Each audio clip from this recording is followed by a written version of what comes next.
Olá, senhoras e senhores, tudo bem? Marcelo Bolzan falando com vocês, sou professor de economia do IBEG. Com essa greve dos caminhoneiros, né, e com a proximidade também da nossa prova, que logo mais deve pintar por aí, muita gente tem me perguntado, né, sobre a possibilidade de atualidades caírem, sobretudo no TPS. A gente sabe que sim, que isso acontece, e acontece com muita frequência. E uma das coisas, talvez, que os alunos tenham maior dificuldade é como transformar uma atualidade em uma questão. Não é? Como é que o examinador pensa? Na verdade, gente, não é difícil você conseguir fazer uma questão em cima disso.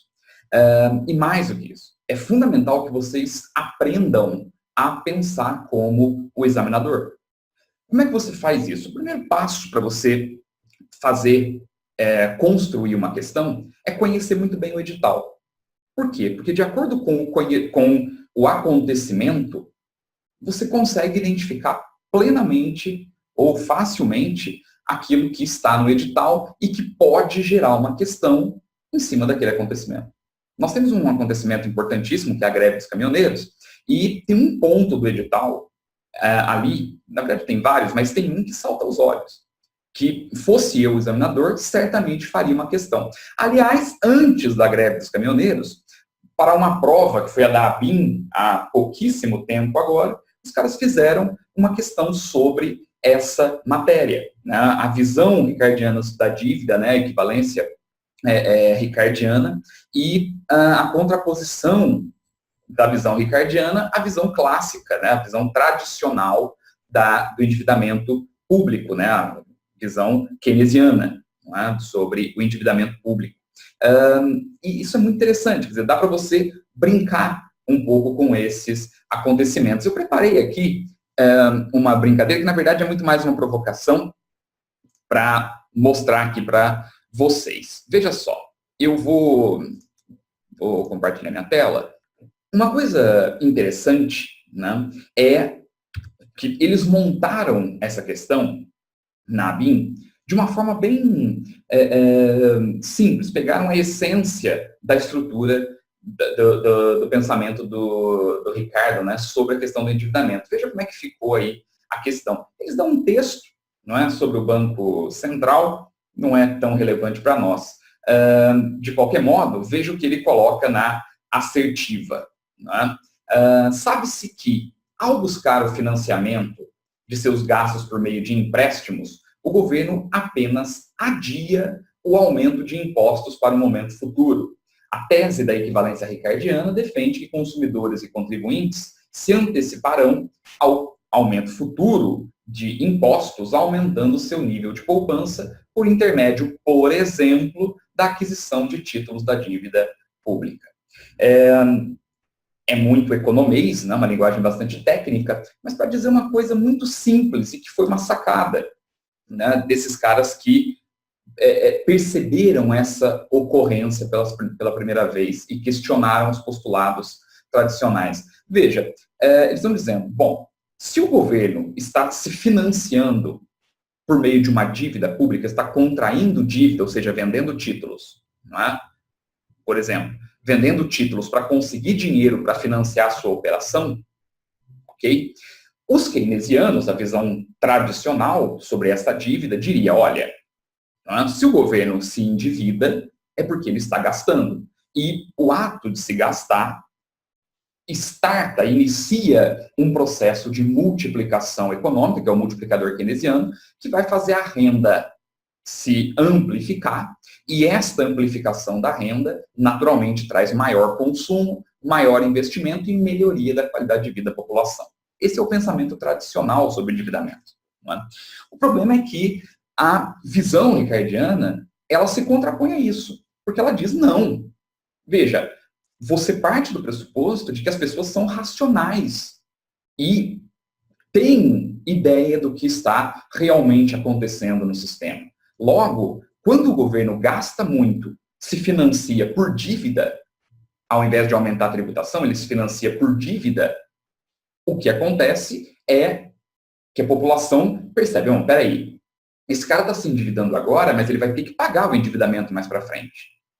Tudo bem, ele não aumentou a tributação agora, o governo, mas vai aumentar mais para frente, porque ele tem que pagar não só a dívida que ele contraiu hoje, mas também ele precisa pagar os encargos dessa dívida, né, os juros da dívida. E é exatamente isso que a questão está falando. É isso que ela está afirmando. Não é? E aí, lógico, né, você tem um desdobramento importante. Veja, qual é o pensamento que está colocado nessa análise, na análise da questão? Veja, o aumento da dívida pública hoje, o governo aumentando o seu endividamento hoje, seja porque está criando, né, subvenções, que está cortando impostos hoje, certo? Vários tipos de isenção fiscal, ok? O governo pode estar gastando mesmo mais. Tudo isto leva a um incremento do déficit e, posteriormente, um incremento da dívida pública, uma necessidade de financiamento do setor público. Ora, nesse caso, este aumento da dívida pública hoje vai produzir uma expectativa de elevação tributária no futuro. Naturalmente, o governo precisa pagar esse endividamento no futuro. E isto vai elevar a tributação no futuro. O que os agentes percebem, então, ou o que os agentes fazem? Eles podem fazer duas coisas.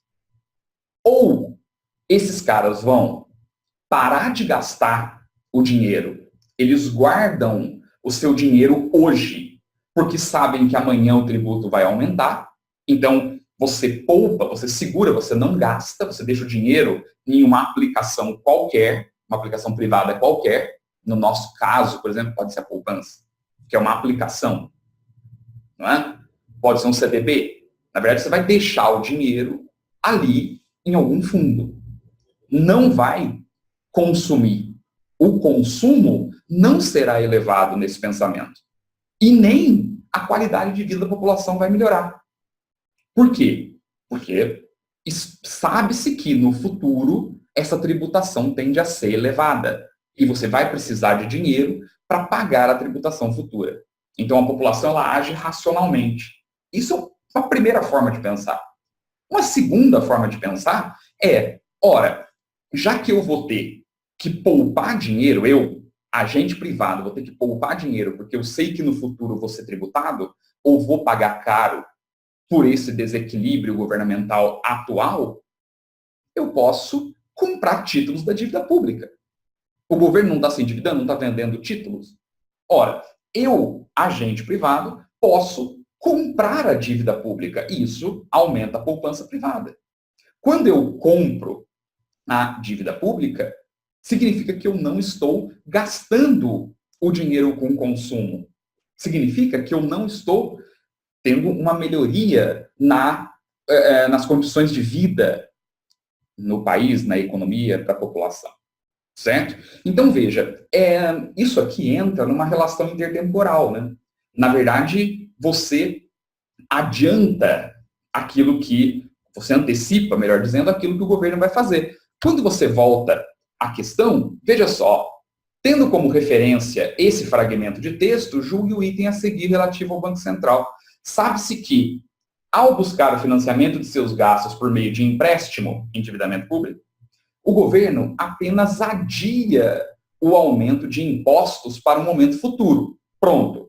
Aqui ele já caracterizou a dinâmica ricardiana de pensamento. Ele está dizendo que no futuro você vai ter que antecipar o imposto.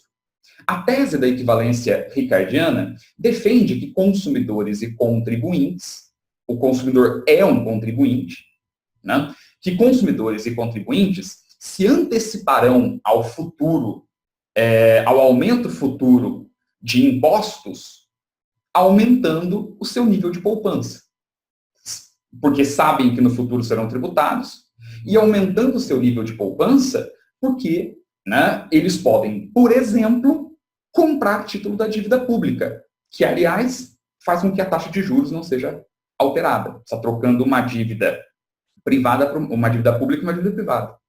Não tem afetação em juros. Isso é uma coisa importante. Não muda a realidade de curto prazo da economia, não tem efeito sobre a estrutura de crescimento do país ou de melhoria das condições de vida da população. Isso é equivalência ricardiana. Está certa a afirmativa? Né? Tá certa e assertiva? Tá correta. É exatamente isso que a equivalência ricardiana coloca. Você fala, mas Bolzano, certo. O que isso tem a ver com a greve dos caminhoneiros? Olha a notícia. Olha a notícia. Veja, essa notícia está nos jornais da semana passada. Isso eu tirei do G1. Veja, o governo pode subir tributos para compensar diesel mais barato, diz o ministro da Fazenda. Claro, o ministro da Fazenda é quem cuida disso. No domingo, o presidente anunciou redução de 0,46 centavos por litro de diesel para tentar pôr fim à greve de caminhoneiros.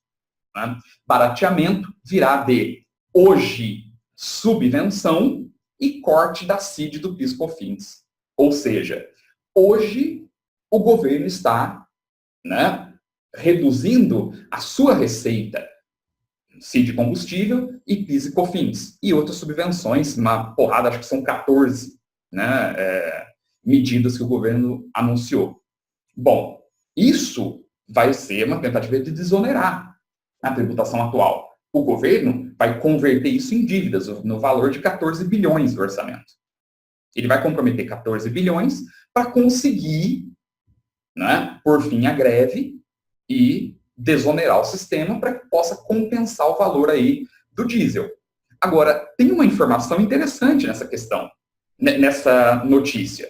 Veja que o ministro da Fazenda, ele disse que já agora é possível que ele tenha que mexer no tributo.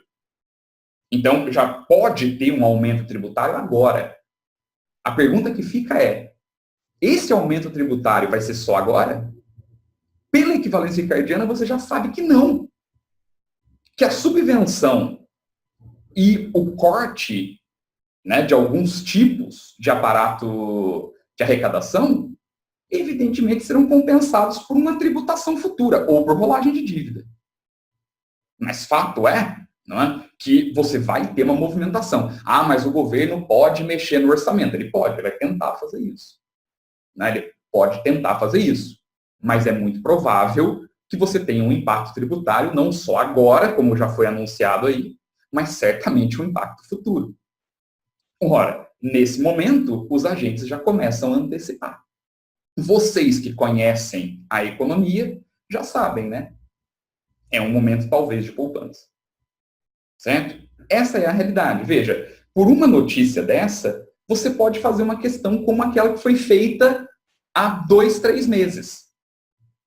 Se eu sou examinador, bato o olho nessa notícia, a primeira coisa que me vem à cabeça é, puta, vou guardar isso aqui para fazer uma questão sobre equivalência ricardiana. A questão está feita só por essa notícia. Ok? Aí, ó, é assim que você percebe. Por que eu, olhando para essa notícia, eu conseguiria montar para você imediatamente uma questão sobre equivalência ricardiana? Porque eu conheço o edital. Eu sei onde cada ponto do edital se encaixa. E quando eu vejo uma notícia, os pontos do edital já saltam aos meus olhos. Eu vejo a questão. Eu consigo identificar qual é a questão que pode ser feita em cima daquilo que você está me falando. E aí fica fácil de construir, você já tem o contexto, né? Basta o examinador elaborar a questão. Então, conforme você vai estudando economia, e não só economia, as outras matérias também, conforme você vai estudando e vai tendo maior proximidade com os pontos do edital, certo? Conforme isso vai acontecendo, você automaticamente vai sabendo, né? vai percebendo o que se encaixa na realidade. E a partir daí você delimita prováveis questões, tanto de TPS quanto de terceira fase. Ok? Muito bom. Essa é a parte do meu trabalho que eu queria mostrar para vocês aqui, né? Como muitas vezes nós aqui, os professores do IDEG, fazemos as questões, que é a mesma forma que a banca usa, que qualquer banca vai usar. Perfeito? Quem se interessou e quiser ver mais, né, sobre isso que eu falei, na semana que vem, né, nós temos aí a semana do Passe Livre, edição especial do Pré-DPS. 11 aulas gratuitas e ao vivo para vocês. Se você não fez a inscrição ainda, basta clicar no link que você vai, entrar lá na página, né? Ou então procurar no nosso site, você vai conseguir fazer a inscrição, é gratuito na semana do Passe Livre, para ver como é que os professores trabalham as questões objetivas para o pré-TPS. Perfeito? Tá aí, gente. Olha, muitíssimo obrigado pela atenção, espero ter ajudado, um forte abraço e bons estudos para vocês. Valeu, gente. Tchau, tchau.